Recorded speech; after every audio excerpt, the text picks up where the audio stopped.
Support for Arkansas Week provided by the Arkansas Democrat-Gazette, the Arkansas Times, and KUAR-FM 89. And hello again, everyone, and thanks very much for being with us for years, even longer. Electric cars and trucks were the target of ridicule, the stuff of jokes. With each passing day, they seem not so wild a dream, especially when not one but two companies are betting millions of dollars that the future is in charging stations, not gas stations, and not when those companies are spending those research and development dollars in Arkansas. And we'll have more on that in a moment. First, Arkansas's Chief Health Officer, Governor Hutchinson's Secretary of Health, at least for the next few days. After a bit less than 2 years in that job, Dr. José Romero will leave Arkansas next month for Atlanta and the Centers for Disease Control. His tenure here has frequently been controversial. Dr. Romero joins us now. Doctor, thanks very much for coming in and giving us your time once again. Thank you very much for having me. We are now in the third year of the pandemic, and I have to ask, as you prepare to take your leave of us, what is your number one concern now in terms of Arkansas and COVID-19? I think really my concern focuses at this time on the issue of vaccinations, that we still do not have sufficient number of individuals at all the age eligible groups to really feel comfortable about protection for the public. So I think that's our major focus right now at the health department, continuing to push the need for vaccinations and for all vaccinations, not just a primary series, but also for the boosters, for that first booster and second booster, and then immunizing our children as we begin to have more vaccines for them. Well, I think go ahead, please. I'm sorry. No, please, Doctor, finish. No, I was going to say, I think with regard to other aspects of our response, that is testing, I think we are doing very well with that. We have the capacity to test when the need arises again. Our health department is set for this, and I think for our other areas of response, I think we're well set. So. But the latest numbers that we see, both in terms of hospitalizations, new cases, would certainly seem to be encouraging. Is that false optimism on our part? No, I think that's correct. We are definitely at a downward trajectory. I think we'll plateau, but we need to keep in mind that what is happening in the Northeast could very well happen here in Arkansas, and that we can begin to see an increase in the number of cases as a result of the newer strain, the BA2 strain. I don't expect that surge or that blip, if you will, to be as significant or severe as we have seen in previous surges in the state. Now, there's still always a possibility, and I think that we will see a novel strain emerge, and we'll probably see one more surge before this is all over with. How high that surge will be, I think we'll need to wait and see what nature throws at us. Well, you noted, sir, quoting you, at least one more surge. There are some physicians, epidemiologists, research scientists say we are in for a sustained, a decades-long, at a minimum, period of evolving viruses on a scale, on a scope anyway, that we have not seen in really almost a century. Do you concur with that? I do. The molecular virology indicates that we are going to see new variants arising, and that these variants, some of which will escape our ability to currently for protection, and will pose some challenges. But again, I think this is a natural evolution. One of the common coronaviruses is most likely, or was most likely, the cause of the Russian flu in the late 1800s, and it has evolved over time to cause now mostly common cold. One of the problems that medical science is confronting, and I'm trying to read as much of the latest research or reportage as I can, is that we still don't understand very much about long COVID. We can barely define it. Where do we stand in terms of that?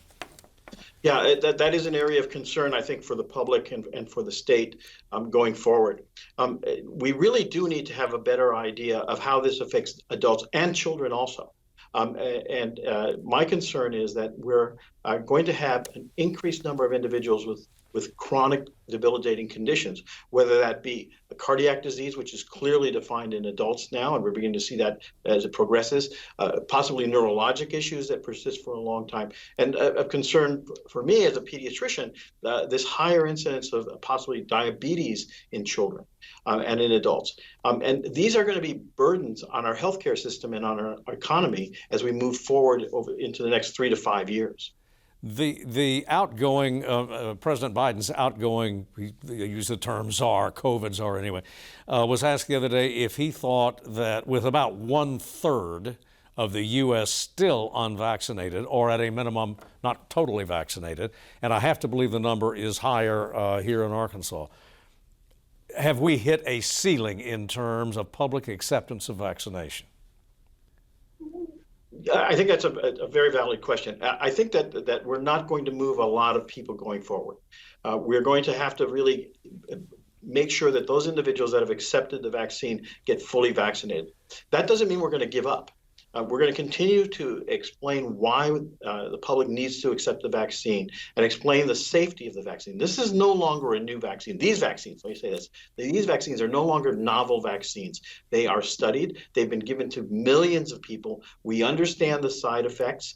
No vaccine is without side effects. And at this time, the ACIP, the advisory board of the CDC, has continuously weighed the risk-benefit analysis, and the risk-benefit of this vaccine is far greater. The benefit is far greater than the risk of receiving it. So it's a safe vaccine. It is of value at this time. Well, assessing or assessing the public mood right now as a public health officer, sir, are we seeing just an enormous case of COVID fatigue? I do think we are. I think we're seeing that. It's not just here. It's all across the country. At the same time, it's up to us, the public health officials and department, to continue to bring to the public that we're not past this pandemic yet, that we need to be vigilant and we need to take precautions when appropriate in order to lead as normal a life as possible. I do not believe we are ever going to go back to the way we were in 2019 before the start of this pandemic. I think we're going to have to modify our lifestyles to take into account that this virus is there. Not to what extent modify our lifestyle? So that got public health officials across the country into a lot of trouble. Brought you a lot of grief anyway. Modify our lifestyle to what extent? To the extent that we need to consider this as a possibility of infection. So, for example, if I'm going to go to an environment where there are a lot of people in close contact, and I'm not certain that a lot of people or enough people have been vaccinated, I'm going to wear a mask. That is what I'm talking about, modify our activities in the future. This is something we need to think about. This is an individual decision, but we need, as public health officials, to explain this to the public so that they can make those decisions appropriately. This job would have been a lot easier, Mr. Biden's COVID czar says. He too is exiting the administration or moving on. But he says misinformation has been a major impediment in the fight against this pandemic. I can see you shaking your head. There is no question about it. The baleful use of this information or transmission of this information by public, by at times even persons in authority have really undermined the ability to effectively mask, to effectively quarantine, and to get the vaccine out into the public. I think that this misinformation has done a great disservice to public health and to the public in general of the United States. Well, in announcing your departure, sir, a few days ago, Governor Hutchinson said that, first of all, paid tribute to you. You had his back, and he tried to have yours. But in terms of political resistance to not only your recommendations, your suggestions, but your predecessors as well, and the administration, there's a lot of political pushback on that. Is that a factor in your departure? Not at all. Not at all. I knew that there would be a political side to this pandemic. It was obvious even before I came in, but it has nothing to do with my moving on. the decision to move from Arkansas to the CDC was one that I've carefully considered, just like I considered it moving from the university here to the health department. I do believe that I have something to offer, and that is why I've taken the position. I think I can impact positively on the health of Americans going into the future. Whether it is in Arkansas, sir, or the broader United States, or even global for that matter, do you see it, as some do, a failure of trust in a lack of trust in institute, particularly in science? It's not just the COVID vaccine, but other vaccines as well. A rejection of what seems to be accepted science on climate change. Are we in perilous territory here? Yeah, I think that the COVID pandemic really is just an extension of what you mentioned. That is denialism or the lack of trust in science. Goes back to climate change and science in general. To be certain, though, public health has to do a better job of messaging. And there is no doubt that the CDC made missteps in messaging, and we need to remedy that as we go forward. But there clearly is a stream in the United States that is anti-science, if you will, and we really need to push against them because if not, we are going to get deeper into trouble with regard to climate change, and this is an ongoing public health problem. There will be other public health threats in the future, and if we continue to undermine the trust in our public health officials, we'll be poorly situated to respond to them. Well, recognizing that we are in a highly ideological age, or would appear to be, would you change your messaging over the last couple of years in any way? I would continue to message, but I think that we've learned a lot, and I've learned a lot from the governor. I think that taking the message to the people, that is us going out to the people, to the public, I think had a lot of goodwill and engendered a lot of goodwill. Forgive me for saying that incorrectly. Engendered a lot of goodwill and convinced people that vaccines, for example, were beneficial. We need to get the message out to the public. We need to use different streams to get that message out. I've learned a lot about social media, social mediums, I guess. I don't have a presence, but I understand how people use this. And we need to be able to be fast enough to move from the normal cable TV to these messaging systems, Twitter, whatever, to get the message out. Dr. José Romero, thank you very much for being with us. Thank you for your service. Thank you, sir. Come back when you can. And we'll be right back.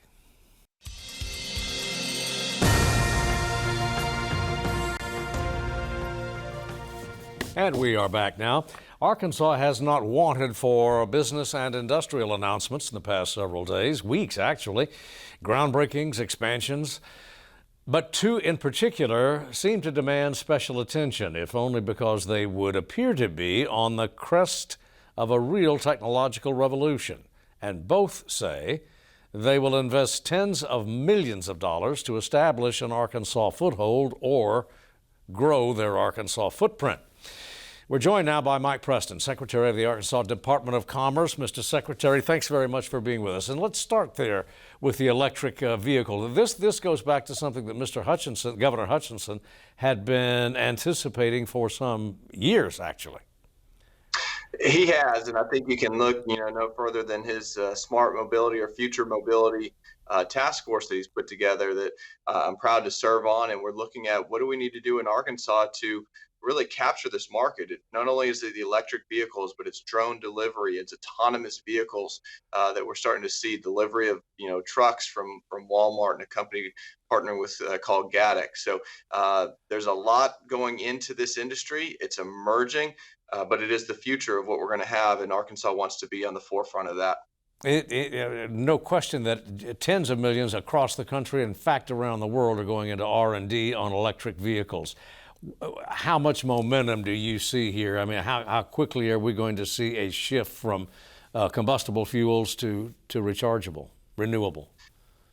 I think it's happening quicker than people had anticipated. It's been coming for some years now, but we've seen so much acceleration over the last 2 to 3 years, and a lot of that is because you have the large players, the Fords, the GMs, the Toyotas of the world, who are getting involved because they've seen the success of like a Tesla and what they've been able to do. We have this great company in Canoe who's coming to Northwest Arkansas now and is going to do their research and development in their corporate headquarters and a piece of their manufacturing in Arkansas. So it's moving faster than we've seen before, and it's exciting that we're right here on the doorstep of it, and Arkansas is helping to lead the way.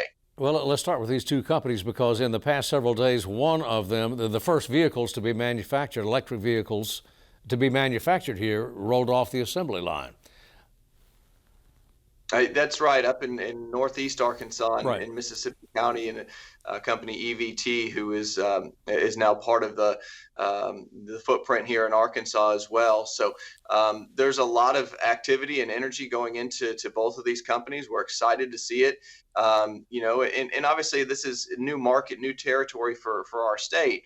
We're used to dealing with the traditional OEMs, the Fords and the GMs, and Ford announced their big plant in Tennessee, I guess sometime last year over in Jackson. So we'll see some impact from that as well, because they're going to be doing all electric vehicles there and their battery manufacturing. So we'll see some supply chain from that. So it just makes sense that you would have these other companies who are, emerging and growing companies wanting to be a part of that and be close to where some of these other big players have located. Over the past really 2 decades, Mr. Secretary, Arkansas was said to be, and I'm going back about 20 years here, at least 2 decades, Arkansas was said to be in the running for a major auto plant or multiple auto plants, and we always came a little bit short. It was said at the time, sometimes in whispers, that our problem was labor force and the absence of skilled labor. What changed over the past 2 decades? Well, I think we have the labor here. I would contest with that. Maybe at the time we didn't. I think right now we absolutely do. Not only do we have the labor, but we have the great training programs in place through our partnerships with our 2-year schools and our colleges and our career and technical education centers. We've come a long way in terms of our ability to train our workforce and have a workforce that is nimble and can shift to the demands of industry. And the automobile industry is one that certainly we can compete in. I think where we were deficient previously was having a good site that was, shovel ready, that a company could come in and say, we're going to break ground and we need 1,500 acres to be able to do it. We didn't have that, and that was part of the reason why we lost out on projects before. We now have several great sites around our state that would be classified as a mega site. And I think that allows us to get into, the competition for some of these larger projects. Obviously we're talking about the electric vehicle projects that we've had here have been more of a smaller footprint, one going into an existing building, the other one really focusing more on the research and development and corporate headquarters. But in terms of land, labor availability, we have it, and there's no reason that we can't compete. And I'd like to think that when we do get the call from the next large assembly plant, because of what we've done in the last several years, they're going to be right there at the front competing for it. Well, another big one has been, and there evidently is more to come, and that's warehousing or distribution points, facilities. Can you bring us up to speed on that? Is there something imminent? Absolutely. Yeah, the warehousing and distribution. I mean, you look at just like a company like Tractor Supply, who was one that did really well during the pandemic. People, took to the, work at home and do home projects more so than they did before. So a company like Tractor Supply really expanded their footprint and grew their stores. We just announced I guess the first quarter of this year, a huge expansion with them, where they're going to come into our state and create a distribution facility in Maumelle.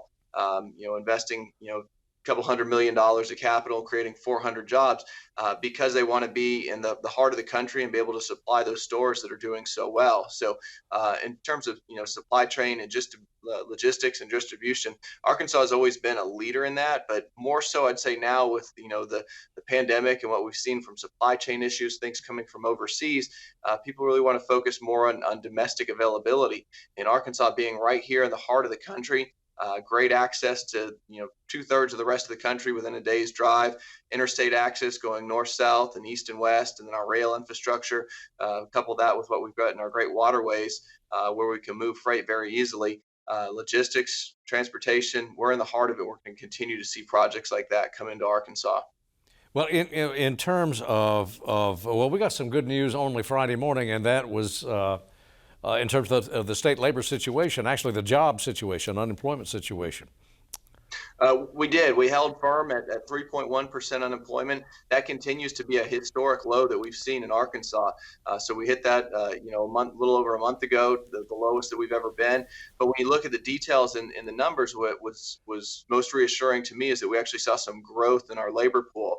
We obviously had a significant loss there during the pandemic because of people just exiting the labor pool permanently, whether for an early retirement or dealing with childcare issues and not wanting to come back into the labor force. We're seeing those numbers now, albeit slow, they're starting to tick back up in the right direction. So that's good to see. In fact, we're actually one of only 10 states that have recovered all the jobs lost during the pandemic and actually have more people employed today than we did prior to the pandemic. Now, they look a little bit differently. Obviously, not all the hospitality and retail jobs have come back. All the restaurants aren't staffed up to where they were. But we've been able to diversify and bring in new companies, and we're seeing that those jobs are starting to fill, which is mean more people into our labor force, more people working now in Arkansas than we actually did prior to the pandemic. And again, we're one of only 10 states that can say that right now. Well, that feeds into my next question, which would, do you see the stress easing anyway on employers in terms of labor availability? It's going to continue to be a difficult situation, I think, for employers for a number of months. With inflation rising and things just costing more, I think money that people have set aside maybe to keep them through is going to run shorter than they had anticipated. And we'll see this, accelerated some and people coming back into the workforce a little bit quicker than we had originally anticipated. The inflation is a struggle for everybody. But if you're going to look for a silver lining within that, it might result in people coming back into the labor pool a little bit sooner than we had normally anticipated. But for the time being, there's going to continue to be pressure on business owners as they're looking to hire and recruit people to come back into the workforce. Well, a significant factor in prices, of course, or inflation anyway, is fuel prices, gasoline and diesel. How big a drag do you anticipate that's going to be in the next couple of 3 quarters? Oh, it will. It'll be absolutely a drag for the next few quarters until we can get inflation under control and to fuel prices back down to a reasonable, manageable amount. Because what you're going to see is this, eventually, hitting all the consumers, because we're going to have to pay more for our goods and services. You're going to see a big impact in our agriculture sector because of the cost of shipping is going up. The cost of just doing everything is going up. Not to mention that there's a war going on over in Europe, and what's happening with in Ukraine right now, and the product that was shipped in from here, we might not feel it just yet, but eventually it's going to make its way over to us. And the loss of coming in from wheat and fertilizer that we've imported from that part of the world is going to impact agriculture. So there's going to be a lot of issues that are seen with that for a number of quarters to come, and obviously the fuel prices is a big factor in it. Well, you mentioned fuel and fertilizer, just two, plus export possibilities, export-import impact. Have you been in touch, surely you have, with your counterpart over in the Ag Department, Secretary of Agriculture, Wes? What's the early outlook for ag in Arkansas this season? Absolutely. Ag is still, the driver of our economy here. It's number one. And, we like to think that our prospects look pretty good with the growing seasons and our export ability in the state. We look to be in pretty good shape. Obviously I'll defer to Secretary Ward and his team to get into the details of the numbers, but agriculture still is such a big driver of our state. We look really closely in terms of our economic development team here at forestry. Forestry is part of agriculture and is one of the largest components of it. And we're seeing, significant uptick in our forestry product with lumber prices going up and, people starting to reopen some mills. We're seeing that part of the agriculture economy come back. So I'd like to think, and I'll be optimistic about it, that we'll have a good year for Arkansas. Well, and finally this too, sir. With fuel prices, with the ag situation kind of uncertain, war in Eastern Europe, and inflation. Chairman Powell says he and his colleagues are going to do what they have to do in terms of interest rates, and that means at least, 2 or 3 more increases. How is that going to impact economic development here, commerce in the next 2 or 3 quarters? It certainly will, and obviously the Fed is going to raise rates. They've indicated that it could be 4 or 5, if not more times throughout the course of the year. So we've probably gone along a little bit too long without seeing that. So I think it's not unexpected. I think most industries, obviously the financial services and the banking industry, is prepared for it.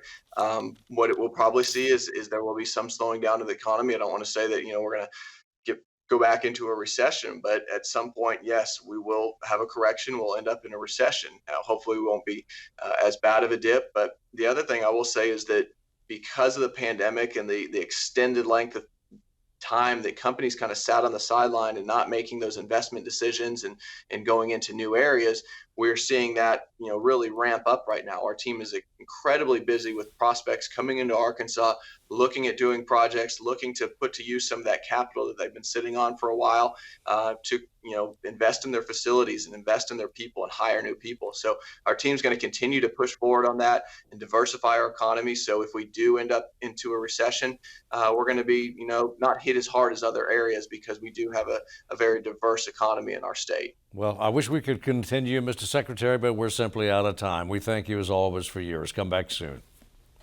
Thank you. And that does it for us for this week. As always, we thank you for watching, and we'll see you next week.